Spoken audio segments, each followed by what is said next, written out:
Quería facer un proxecto que por primeira vez me permitise ser eu mesma. Sei que é algo extraño porque se supón que todos escribimos e todas escribimos o que queremos, pero non é certo.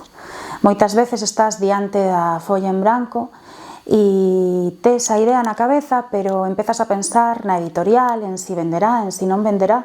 Deixei de pensar en eses elementos.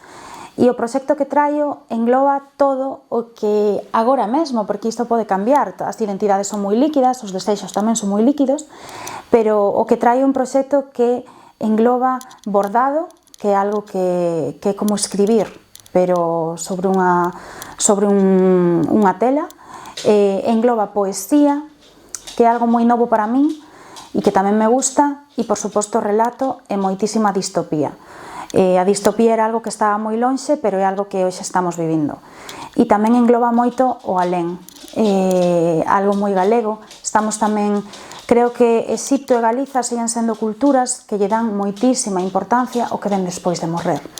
E este proxecto ten moito que ver co alén, cas médiums, cos camposantos, co bordado e ca poesía. Morrer tamén é poesía.